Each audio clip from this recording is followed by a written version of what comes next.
Before starting this video, I ask you to leave a like and a comment down below, since if you do that, the god of Isekais will bless you, and when you go to sleep, you will wake up in the Isekai you have always dreamed of. Now, without any further delays, let's get straight to the video. It all begins with a middle-aged man trying to withdraw money from an ATM. This man seemed outwardly calm, yet his face revealed an overwhelming sense of fear. The scene shows several cards scattered across the floor, apparently indicating that he had tried to withdraw money using every possible card he had, yet none of them had any available balance. He then takes a mysterious card from his wallet and inserts it into the ATM. In the middle of the withdrawal, the ATM suddenly starts speaking and asks if he would like to make a deal. As soon as he says he agrees, out of nowhere, a luxurious and extremely unusual car appears from the parking lot, smashes through a wall, and takes the man directly to a place called the Financial District.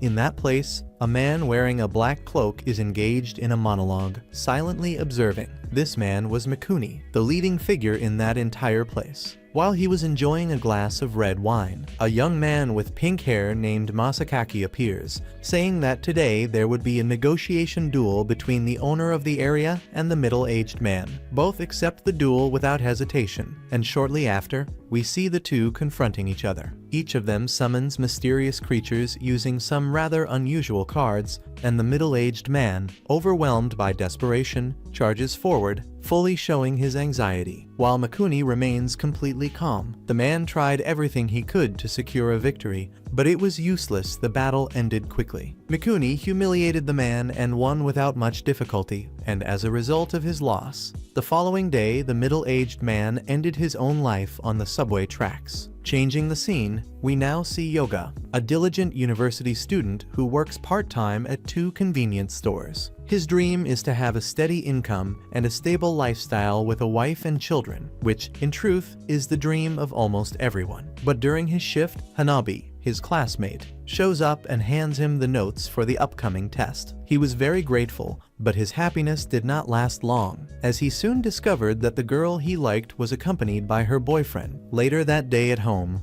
while he was trying to focus on his studies, someone knocks at his door, and when he opens it, a strange light appears. When he goes to check what it is, Masakaki appears, saying he is the HR manager of the Maida's bank. Yoga had no interest in engaging with him, thinking it was just some scam talk or a pyramid scheme. However, even after Yoga closed the door, Masakaki magically reappears inside his home and teleports him to another dimension. The atmosphere there is unsettling, with a dense fog covering everything. Masakaki explains that in that place, time is frozen, allowing Yoga to keep studying while listening to what he had to say. In the Eastern Financial District, they were recruiting for an entrepreneur position, and the chosen candidate this time was precisely Yoga, a 19-year-old in his second year at Reizai University of Economics. Masakaki knew all the details of his personal record, and the job seemed easy, as it only required him to remain calm while doing the basics, and if he agreed to the deal, he would magically become wealthy. But upon finding out that he would have to wager his own future,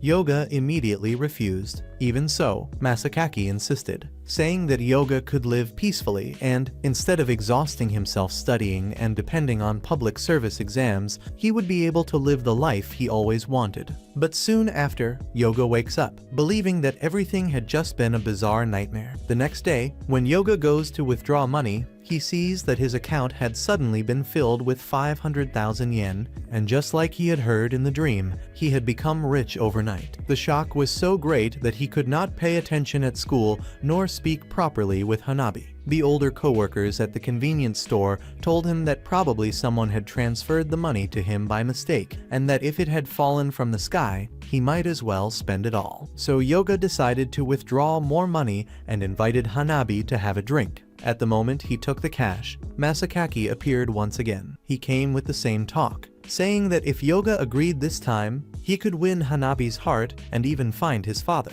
Yoga tried to remain firm in his decision, but Masakaki pulled out a card and left him in a hypnotic state. When he realized it, he was already inside a luxurious, highly unusual taxi. The vehicle crossed through everything at high speed and took him directly to the Midas Bank Square. Inside the financial district, a huge place filled with entrepreneurs who seemed to be doing absolutely nothing. At the center of the square were massive lenses, and Yoga noticed that each person there was accompanied by a strange creature. Masakaki explained that these creatures were called assets, a private property that represents the entrepreneur's future and also becomes their battle partner in the weekly negotiations. Above the square, there was a large display panel showing data and the stock values of opponents, and every entrepreneur was required to fight at least once a week. It was essentially a strict rule. Meanwhile, Mikuni was betting with the others on whether the newcomer Yoga would be of any use at all, and still somewhat disoriented,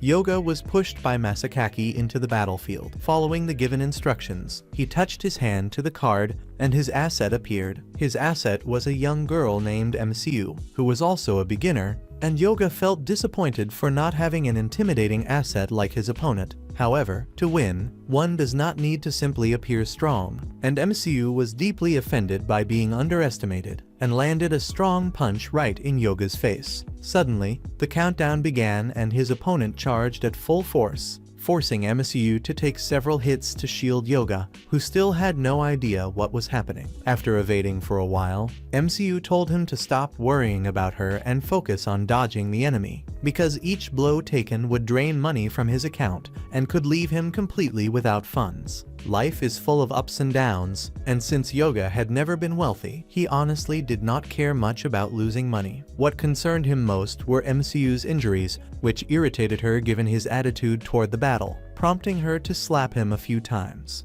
Meanwhile, Mikuni and the other people were observing the newcomers fight. When Yoga's opponent discovered their hiding place, MCU ended up taking several heavy hits just to protect Yoga. He could only stand there shouting without acting, and after another escape, MCU's wounds began to heal rapidly. Yoga finally asked her to teach him how to fight, and she explained that each strike he landed would be worth the amount of money he declared before the attack, and if it connected, that value would be stolen directly from the opponent's account. But before he could learn anything further, the enemy found them again, and once more MCU jumped in front of Yoga to protect him, but this time she became trapped beneath a gigantic metal sphere created by the enemy's 7 attacks. At that moment, Yoga had no other choice but to face the opponent directly. He quickly followed MCU's orders, sliding his hand across the card and delivering a powerful attack that completely shattered the enormous metal sphere. This caused massive damage and completely defeated the opponent. The outcome left both Mikuni and Takedazaki utterly astonished, since no beginner had ever won their very first duel,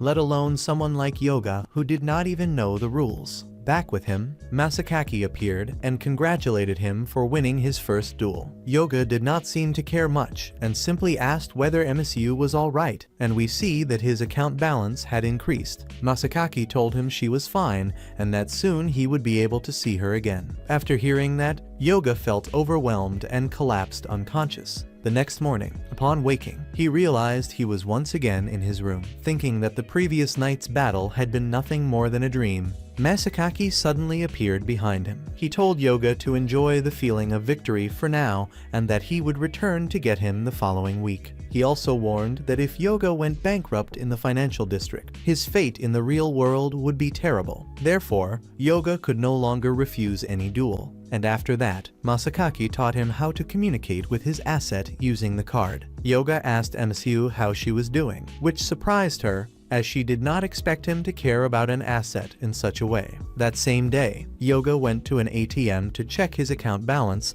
and was shocked to see 33 million yen. This was a huge amount, and it made him so nervous that he could not focus during his classes. Hanabi noticed that he was distracted and kept glancing at the card. Meanwhile, at the Midas Bank headquarters, Mikuni asked his assistant to investigate Yoga's background. Since returning to the financial district, Yoga began to see the black Midas Bank notes, which still appeared as regular yen to other people. When he asked MSU what would happen if he used those black notes, she admitted that she did not know. Yoga tried to avoid using these notes, but this put him in trouble with a violent customer. Unexpectedly, Mikuni, pretending to be an ordinary citizen, appeared and helped to drive the thug away, giving him enough money to make him leave. To thank Mikuni, Yoga bought him a coffee from a convenience store, which made Mikuni laugh at the gesture. When they spoke about the black notes, Yoga realized that Mikuni also came from the financial district. Mikuni confirmed that he had watched Yoga's battle the previous night and explained that Mida's money came directly from the Mida's bank, and that anyone leaving the financial district could see it. He also assured Yoga that there would be no problem if he used those banknotes. However, Yoga remembered that Masakaki had told him his future was being used as collateral. Mikuni argued that using one's future to generate money was something common and perfectly normal. Without saying it directly, during his conversation with Yoga,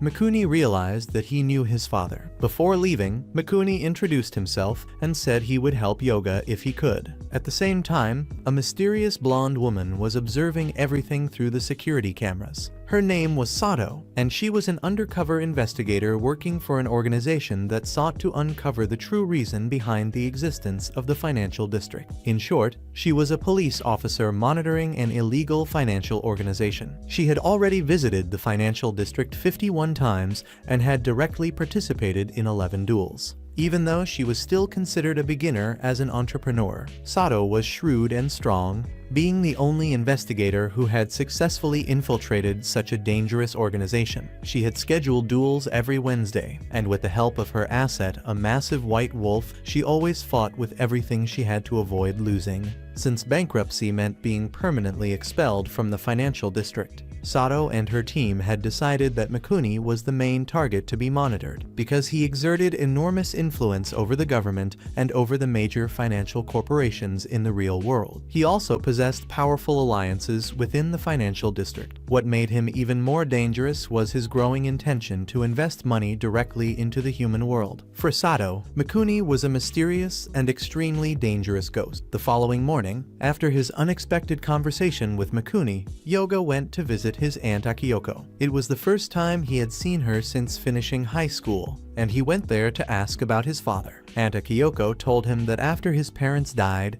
they had left several belongings related to stocks and bonds. When Yoga began going through his father's things, his father having disappeared, he was shocked to find a notebook with the Midas Bank symbol. Flipping to the last page, he was left speechless and completely astonished. Yoga immediately asked MCU how to find Masakaki, and she supposed that he might be at the Midas Bank, also noticing that Yoga's expression was strangely frightened. Returning to the financial district, Yoga found Masakaki and went straight to demand answers about the notebook his father had left. Even with Yoga's persistence, Masakaki refused to say anything about his father. Yoga suspected that the notebook had some connection to his being chosen as an entrepreneur in the financial district, but Masakaki claimed it was pure coincidence. Suddenly, Mikuni appeared behind Yoga, saying that he had something to discuss with him. Mikuni then took him to Takedazaki, giving Yoga the opportunity to ask about his father. To his surprise, Takedazaki knew his father,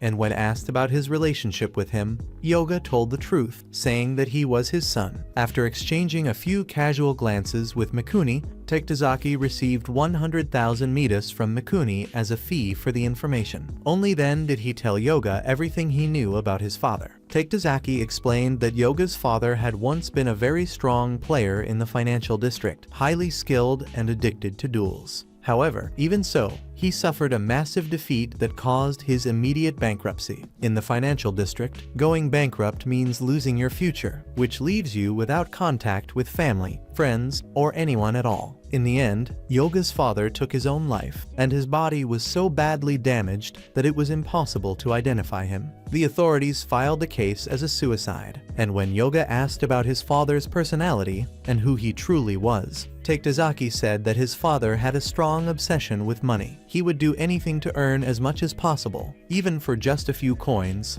and for that reason, people in the financial district nicknamed him the Miser. Takedazaki also told him that, as his son, Yoga might have inherited the incredible luck his father once had in duels, Even so, he advised Yoga to be cautious and not allow the same tragic fate to befall him. After speaking with Taketazaki, Yoga's mood became heavy, and he was left frustrated and resentful toward his father, who had chosen a life entirely out of the ordinary, driven by money, and had abandoned both him and his mother. Mikuni, however, thought differently. He believed Yoga's father had only wanted to gather enough money for a peaceful life for his family. Mikuni also told Yoga that it was important to know exactly why he wanted to accumulate money in the first place. After all, there was no point in starting over if you had no resources. So the tip was to keep going to the duels, win as much as possible, and spend it on something that truly mattered. Saving money just for yourself might bring a momentary joy,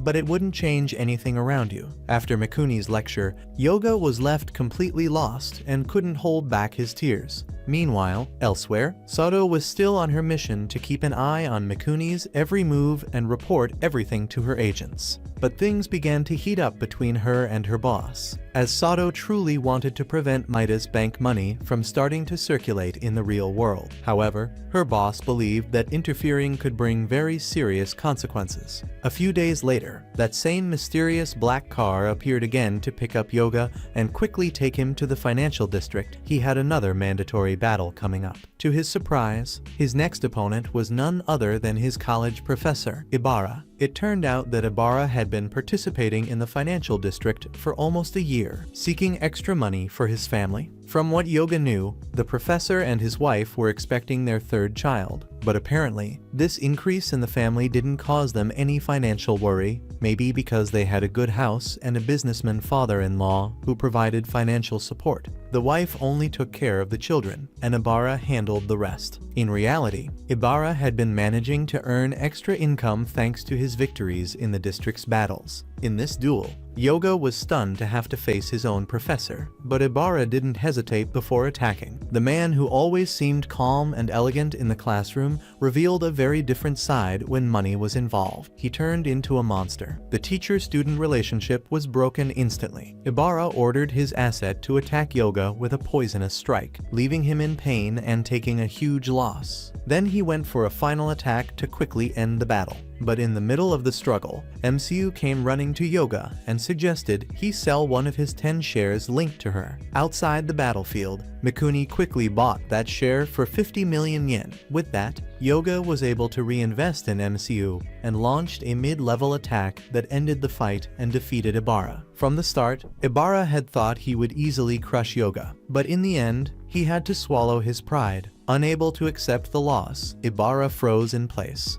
Then, out of nowhere, a massacre appeared and expelled Ibarra from the financial district. After the fight, Yoga became very curious about the share selling system. MCU explained that each asset has 10 shares and the owner can sell up to 9, but later must buy them back. Yoga also thanked Mikuni for his help, but Mikuni said he only bought the share because it was in his company's interest to ensure profit. After returning home from the battle, Yoga asked the old taxi driver from the financial district what the worst thing that could happen was if someone lost a fight and went bankrupt. The driver said he wasn't too sure, but mentioned that returning to the real world could be interesting. Yoga felt a bit foolish trying to have a serious conversation with that odd old man. Later, at the guild headquarters, Mikuni's assistant brought news. The guild already had more than one in every 200 members, controlling nearly a third of the financial district. If that number passed 50%, Mikuni would have practically full control over the district's operations and influence.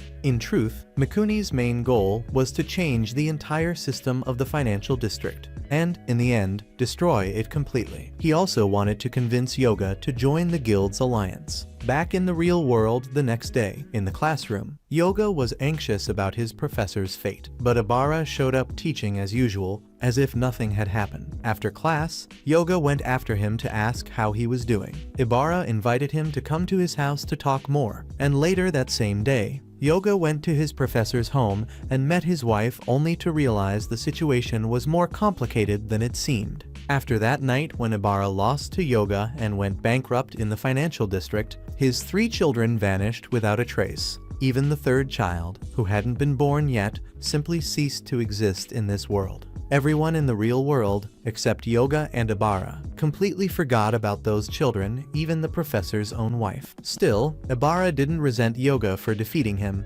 because if the result had been the opposite, Yoga would have been the one most harmed. In the end, the one who really messed up was Ibara himself, for not realizing the weight of using his own future as collateral in money deals. He also said he regretted not joining the guild alliance earlier. He explained to Yoga that the guild had been founded by Mikuni to try to reduce the impact of the financial district on the real world. If a businessman lost, the losses would be smaller, they wouldn't go completely bankrupt. However, anyone who joined the guild wouldn't receive profits even when winning, which is why Ibara refused back then. But today, he regrets it, only now it's too late for regrets. Before saying goodbye, Ibara gave Yoga one last piece of advice. Never lose a single battle, because Yoga is the only one who still remembers the professor's 3 children. Hearing that from his professor only made Yoga even more uneasy. The next day, Mikuni had a very important duel against Kikuchi, an experienced player. He invited Yoga to watch and learn a bit more about battles. The crowd was really excited to see the fight,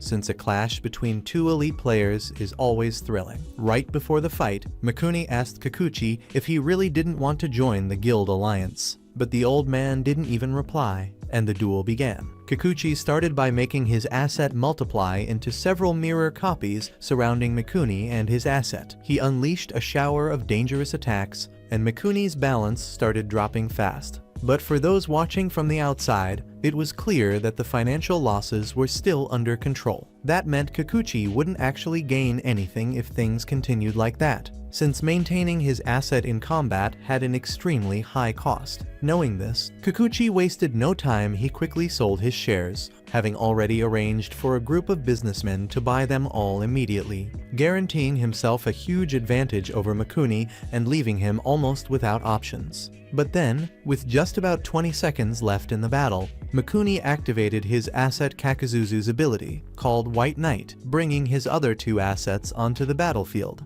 Together, they quickly destroyed the enemy asset's core, opening the way for Mikuni to land the final blow and win. Kikuchi ended up losing the match, but at least in the real world, he didn't suffer too badly, since Mikuni had avoided a large gap in the results. Watching all of this, Yoga finally realized that if he wanted to avoid hurting people around him, he needed power as great as Mikuni's. Only then could he decide the outcome of a battle. Right after, Mikuni began teaching Yoga in practice how to control the conclusion of a battle. First, to cause as little damage as possible in the real world, you have to win, but without going overboard with profits. Second, you need to learn to play well, analyzing every factor, your own performance, the opponent's, intelligence, knowledge, financial power, and of course, the assets. In short, you need to master all information to evaluate the opponent precisely. Among all of these, the asset is the most important piece in a battle, so Yoga decided to focus on working more closely with his own asset in fights. In the next duel, Yoga tested this idea of controlling how much he earned, even when ahead. But since MCU wasn't aware of this plan, the 2 ended up disagreeing on strategy, and the opponent took advantage to turn the tables. MCU took a punch to the eye, and Yoga lost the battle. Meanwhile, Mikuni and his assistant were making a deal with other businessmen in the financial district. And afterward, Mikuni went to see a man known as the vice president to suggest buying all of Japan's national debt. The goal was to try to fix the country's deficit and help the Japanese people. Back to Yoga, even though it was just a small defeat, he still feared something bad might happen to his family. So he called his aunt Akiyoko to see if everything was alright. He learned that she had been hospitalized for an appendix surgery, but fortunately, it was something simple, and she would be discharged soon. Akiyoko reassured her nephew, saying she was fine despite her age. The next day, Yoga rushed to see Hanabi at school, and she assured him she was doing great and had even bought a new dress for the internship she was starting. The only real punishment Yoga got for losing the battle was failing the class, which actually took a weight off his shoulders.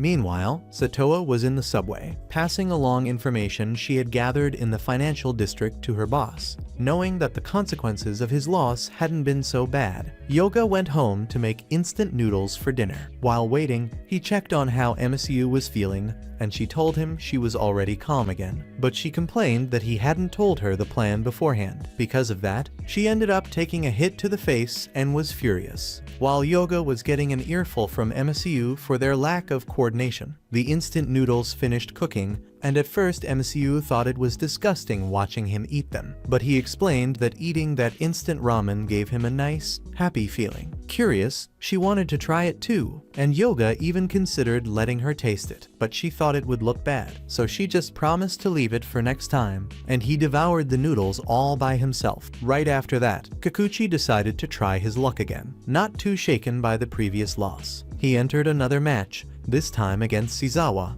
another elite player. Kikuchi repeated the same tactic, making his assets split into multiple mirrors to try to surround the opponent. But Shizawa mocked him, saying he already knew that trick, and his asset completely nullified the move and countered with a heavy attack. In the end, Kikuchi lost, went bankrupt, and was expelled from the financial district. In the real world, in addition to being arrested for corruption, his pharmaceutical company also plummeted and lost the public's respect. Later, Yoga went to talk with Professor Ibarra, who explained that the collapse of the pharmaceutical company would destroy the future of more than 10,000 employees. In other words, the impact of battles on real life could be devastating. Ibarra himself told him that his wife had disappeared as if she had never existed. A few days later, in the financial district, while MSU was eating instant noodles and discussing Yoga's new plan to control a battle, Taketazaki suddenly appeared, offering very important information about the pharmaceutical company for 1 million yen. Wanting to know everything, Yoga didn't think twice and paid.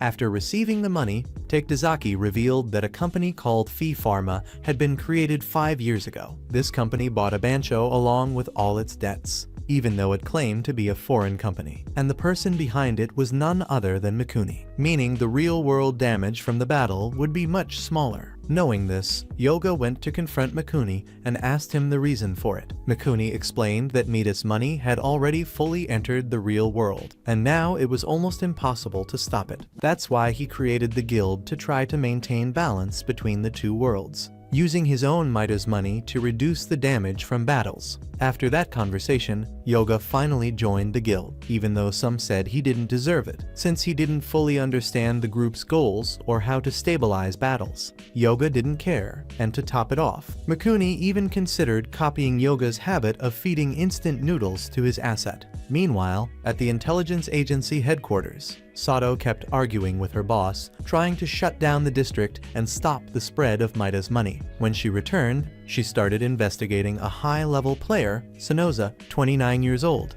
who already had 56 victories and only 1 defeat. His fortune was over 9 billion yen, and his next opponent was none other than Yoga. At that moment, in the financial district, Yoga was talking to MCU, when suddenly Sonoza appeared and complimented MCU, saying she was a super beautiful asset with very stylish horns. That immediately made Yoga suspect Sonoza was the kind of creepy guy who liked hitting on other people's girls. So Yoga looked at him with a very clear expression of disgust and disdain. Soon after, Sonoza introduced himself as Yoga's next opponent in the upcoming battle and asked to talk with him. The reason was simple: Sonoza wanted to convince Yoga to forfeit the battle against him. He explained that there was a system where a player could withdraw from a match, giving up half of their fortune. According to him, half of Yoga's fortune was much smaller than half of his own, so he offered to pay Yoga's half with his own money. Sonoza explained that even if someone could control the outcome of a battle, the consequences for the real world would still be inevitable. For that reason, he believed forfeiting was the smartest and most reasonable choice. But he didn't want an answer right away. He told Yoga to think it over carefully. And honestly, I'd take that deal. Would you take it? I think it's a good offer. Anyway, he also handed over a digital card to keep in contact, and as soon as he finished, Sonoza vanished out of nowhere.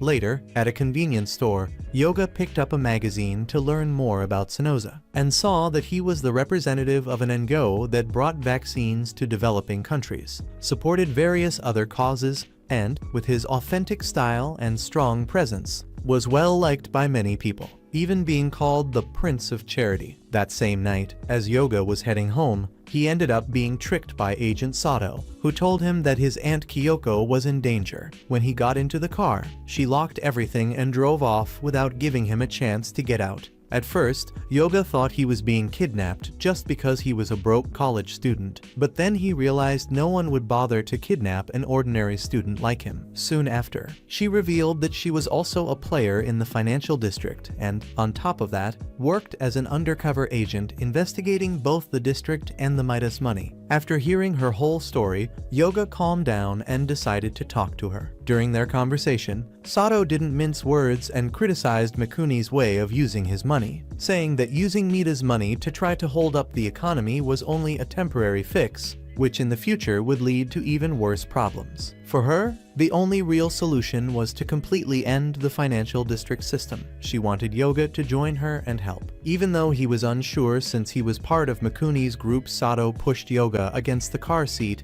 and said she could see in his eyes that there was something more important to him than money. It was then that she noticed a car was following them, and she quickly used her card to summon a mysterious taxi driver who helped them escape. Before parting ways, Sato suggested that Yoga agree to talk to Sonoza, since he was one of the strongest players and genuinely wanted to eliminate the district's impact on the real world. With his mind full of thoughts, Yoga decided to speak with Sonoza the next day. Just like Sato, Sonoza also criticized Mikuni's group's decisions, saying they were sacrificing the future just to protect the present, which is why he had refused to join their team. Back in the district, knowing that Yoga would be reflective after these meetings, Mikuni confronted him personally. He argued against Yoga's idealistic views, saying that only the privileged could afford to dream about the future, while those struggling to survive had to focus on the present. He also revealed that he was the only one who had ever beaten Sonoza in battle. To Mikuni, Sonoza had never truly suffered, and therefore didn't understand the dark side of money. In the end, Mikuni left Yoga with one last piece of advice: in this cruel world, only those who fight and win survive. The next day, even with a divided heart, Yoga chose to face Sonoza. During the match, Sonoza dropped his calm demeanor and revealed another side of himself. His asset unleashed an impressive and frightening power. And once again, MCU stepped in to take a heavy blow to protect Yoga, ending up badly injured. Seeing that terrified and shook Yoga, but it also opened his eyes. What he truly wanted was to protect the people he loved, not just win or lose. In the end, Yoga and MCU joined forces to launch a powerful attack. They completely defeated Sonoza, causing him heavy losses in the real world. The next day, Yoga went to see Sonoza at his office and found him getting ready to leave with friends and colleagues, prepared to spread hope through other charitable organizations around the world. Instead of being angry about the loss, Sonoza truly believed that Yoga could be the one to change everything and take down the financial district. Before leaving, he asked Yoga to give MCU a cup of instant noodles in her favorite flavor as a way to apologize for the injuries she took in battle. At this point, the anime flashes back to the time when Mikuni wasn't yet a legend in the financial district. Back in college, Mikuni was forced by his father to follow the family business. His father constantly spoke about the power of money, saying that a single bill was just paper, but when you stacked enough of them together, it became an absolute power capable of shaking the entire world. After graduating, Mikuni became his father's personal assistant, which crushed all of his dreams, including his college band, which had already signed a contract. From then on, he only followed his father's orders, without will or passion. Mikuni's father was a specialist in creating interconnected financial networks, using money both to help and to harm. These connections became so strong that if one part collapsed, it would drag all the others down in a domino effect. To his father, that was true power, though in reality, he had only taken advantage of a system that already existed.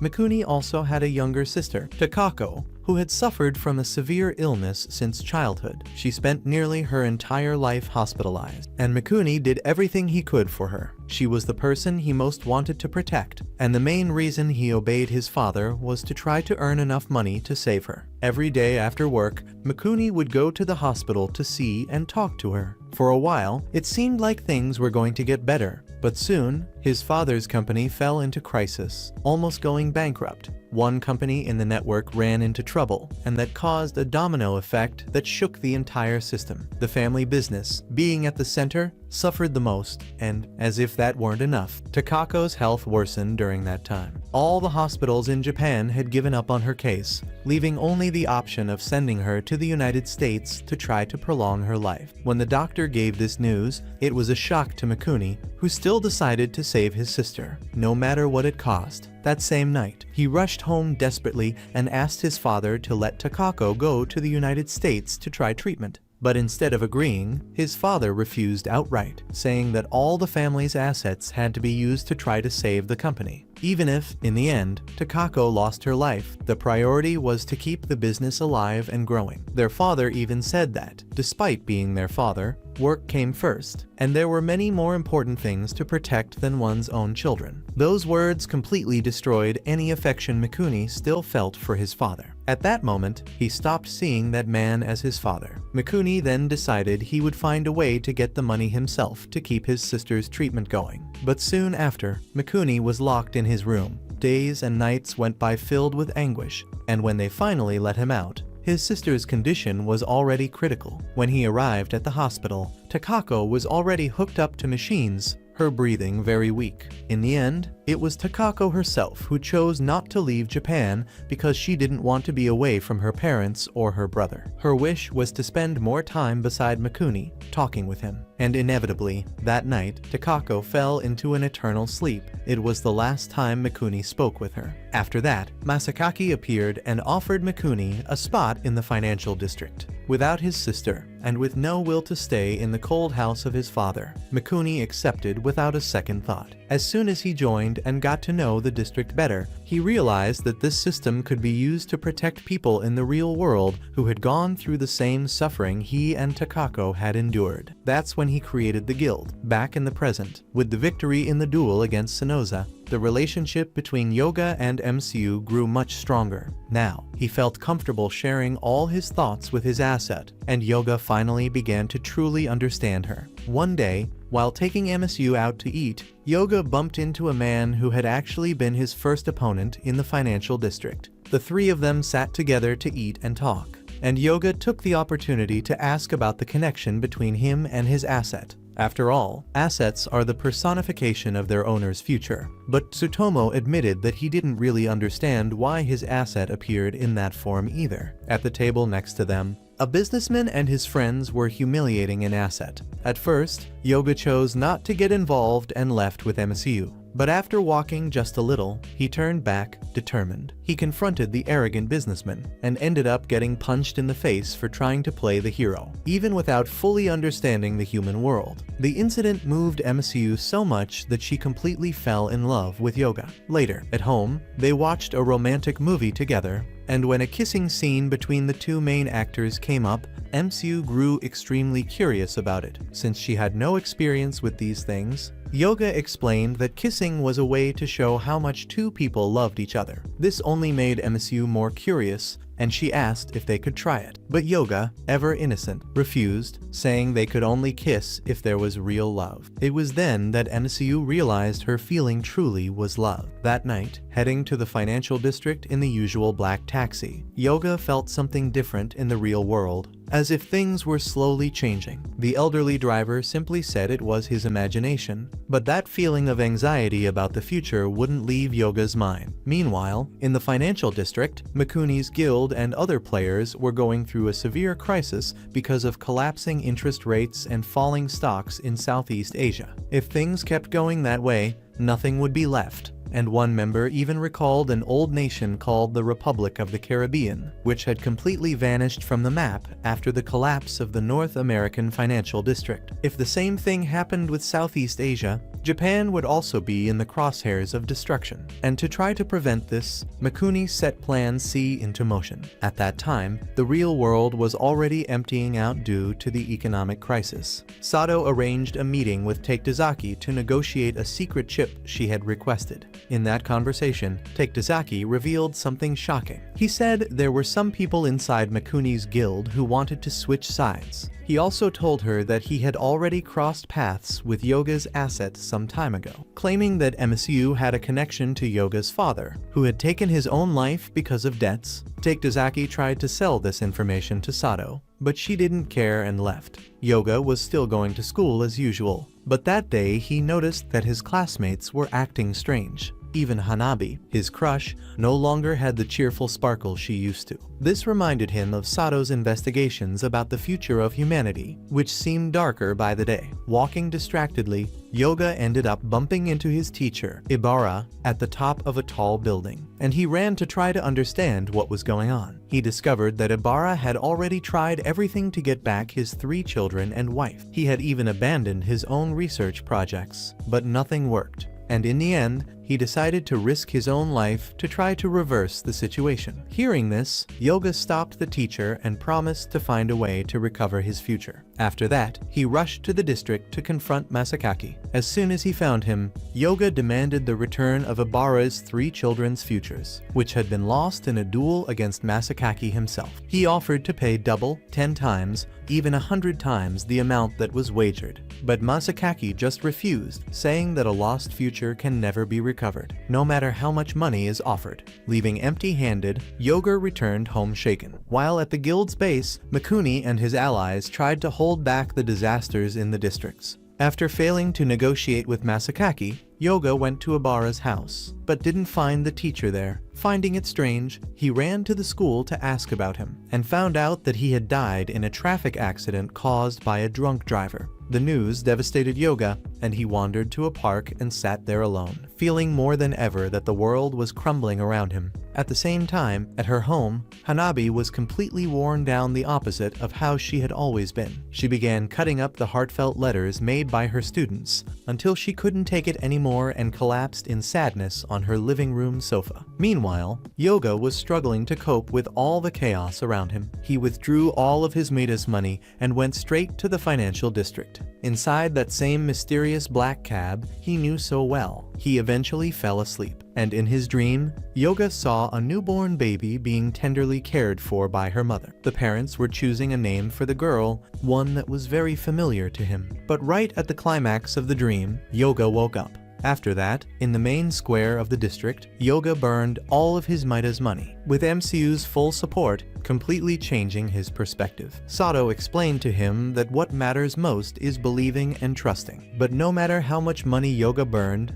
the bank could always create more at any time. It was literally infinite money, and Sato also commented that the district was on the verge of collapse. Later, Yoga went to Mikuni to demand answers, but the conversation turned into a huge argument because of their different beliefs. Yoga thought it was absurd for Mikuni to sacrifice the future just to save the present, while Mikuni argued that without the present, there would be no tomorrow. For Yoga, the present only makes sense because the future exists. And at that moment, something unbelievable happened. The Southeast Asian financial district collapsed completely. After a violent drop in interest rates and stocks wiping out the entire country, Singapore simply vanished. The people, the landscapes, and all the infrastructure turned to dust in the blink of an eye. At the same time, in the guild's territory, Mikuni rushed to convince everyone to execute Plan C before everything collapsed. Rewinding a few hours earlier, at the central headquarters in Washington, a top-secret G20 meeting was taking place. The topic was the sudden changes in the Southeast Asian market, which could trigger a massive crisis and leave everyone desperate for money. And if one district fell, it would pull all the others down with it. This domino effect was known as C.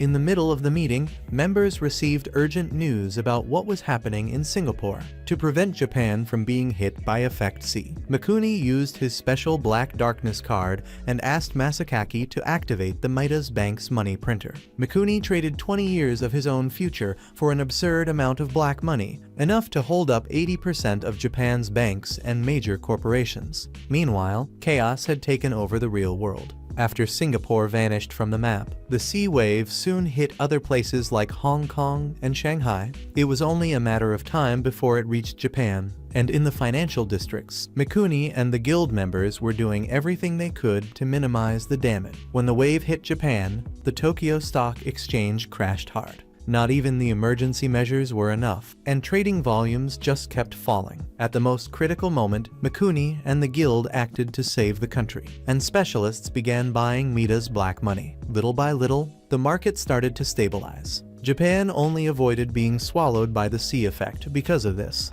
But that same afternoon, Masakaki came to collect Mikuni's debt. The 20 years of future he had given up in exchange. Right after that, in a conversation with Yoga, Sato told him that injecting such an absurd amount of black money into the world would cost Japan 10 years of its future. During their talk, Sato also revealed to Yoga that Taketazaki was a kind of informant who had found out something about the assets and Yoga's father. The next day, Yoga immediately went to look for Taketazaki in the district. Taketazaki asked Yoga if he really wanted to know who had been his father's asset back then, but said he would have to pay to find out. With no other choice, Yoga paid, and Taketazaki showed him an old black and white photo. At first, MCU was shocked, thinking she herself had been Yoga's father's asset, but that wasn't quite the case. Although there was a resemblance, his father's asset had black hair and a different name, Miwa. Taketazaki explained that she had been an extremely powerful asset, but she completely vanished after Yoga's father went bankrupt. Taketazaki then shared a theory. Perhaps the two assets looked alike because father and son had similar futures. But Sato disagreed. For her, the similarity showed that the bond between father and son was strong. In other words, both Yoga and his father were searching for something similar. And this was proof that even though he had been obsessed with money, Yoga's father truly loved his son. The proof was that even after losing everything in the district, Yoga still existed in the real world healthy and alive. After that, Sato gave MSU some instant noodles and asked her to remember Yoga's scent. The next day, Yoga began witnessing even more consequences of Mikuni's choices. To try to save Japan's economy from the sea effect, the first person affected was his crush, Hanabi. She had always been dedicated to her studies,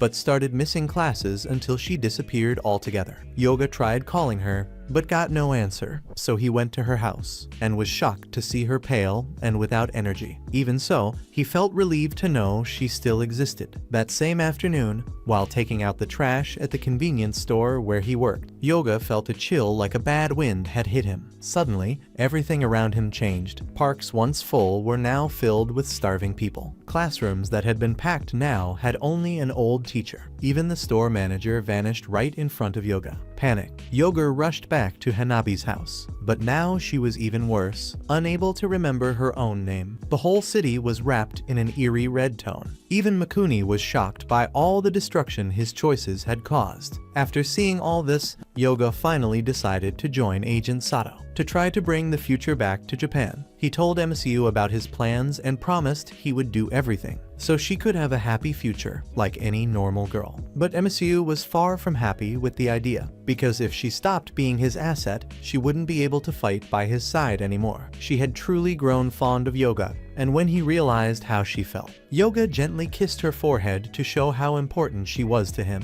Meanwhile, Japan's situation only worsened. In the past 7 days, only 3 babies had been born, a statistic that frightened everyone. On top of that, the elderly population was rapidly increasing. Not long after, the US financial market also began to destabilize. Various currencies around the world started losing value under pressure from the dollar. The Americans tried to intervene in all currencies to prevent the destructive wave from spreading. They managed to contain the impact there. But now the problem was back to Japan. In this situation, Mikuni sought out Masakaki to once again resort to the darkness cards. Even after having already seen where that could lead, he was willing to give up another 20 years of his own future just to release more black money from the Midas Bank. But then, Yoga, Asato, and Taketazaki learned about the plan, and they devised a detailed strategy to stop this insane move by Mikuni. The major problem was that only those who possessed this dark card could activate the money-making machine of the Midas Bank. Currently, the owner of this card in the district was Mikuni, and Asato explained that there was only one way to stop him. Once the machine was turned on, the entire process of printing and draining the future would take hours, and during that time, Yoga would need to challenge Mikuni to a duel and make him lose, leading Mikuni straight to bankruptcy. With the defeat, Yoga would then have to take the dark card, shut down the machine, and return all the fabricated money. According to the plan, Takedazaki would use an ally infiltrated among Mikuni's guild members to steal a huge sum of black money and spread it among the people. This would quickly devalue the yen, making all of Mikuni's assets worthless. Thus, it would be possible for Yoga and Asato to challenge him in the final confrontation, seize the dark card, and reverse everything, recovering the mortgaged future. When Mikuni learned of this scheme, he had no interest in battling either Yoga or Asato. But Masakaki warned him that if he ran away from the confrontation, he would lose half of what he had and still be left without funds to contain the C-chain reaction. With no other option, Mikuni ended up agreeing to duel against Asato. At the same time, when Yoga entered the financial district, he was challenged by Hori, one of the guild members. Yoga quickly noticed that something was wrong with MCU. She was different. After talking with Masakaki, he learned that as long as the Mita's machine was running, assets felt great pain as they were linked to the future. Feeling sorry for her, Yoga set MSU aside and faced the fight alone. Without her support, he was quickly cornered. But Hori's asset was also in pain, giving Yoga the chance to turn the tables and seriously wound his opponent. When both recovered, Yoga called MSU back, and she unleashed a devastating attack, a rain of fire that completely destroyed Hori. The victory belonged to Yoga, and meanwhile, the battle between Mikuni and Satu was taking place. She managed to overpower Mikuni's asset, Kakasusu, using her asset's power. But then suddenly another asset appeared, and in an instant, it activated its cannibalization ability, destroying Asato's asset.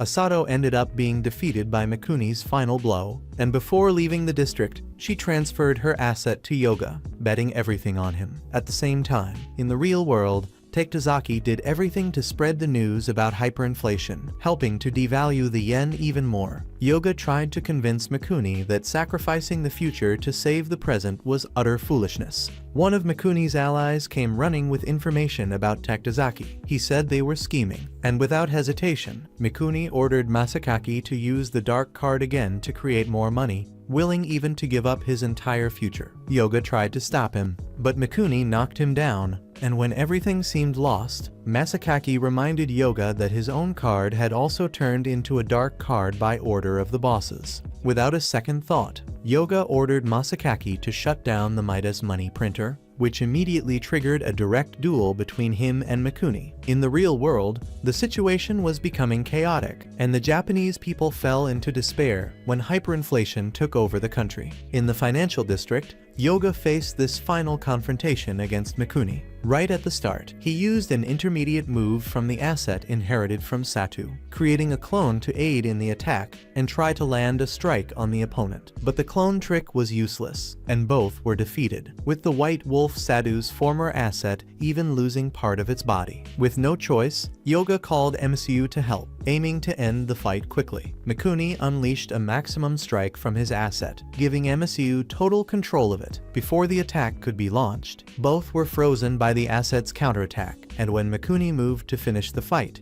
his weapon simply vanished from his hands, sparing Yoga from defeat. This happened because, in the real world, the Japanese government suspended the yen, showing that the black money from the Midas bank was now worthless. Thus, Mikuni's power, which depended on that money, dropped drastically. Seizing the moment, Yoga ordered MSU to hold Mikuni's asset while he took the sword and charged directly at Mikuni. In the end, he landed a powerful blow, and at that moment, memories of Mikuni's sister, Takako, surfaced in his mind. He realized how much he had become like his own father, who, since Takako's death, he no longer even knew what he was fighting for. Then, Masakaki appeared to announce that, since both the yen and the Midas money had turned to dust at the same time, Japan managed to escape the cascading effect of the wave of destruction and collapse. Seeing that Yoga had been right, Mikuni admitted defeat and handed all his power over to him. Yoga immediately used the dark card to permanently shut down the machine, recovering all the lost future,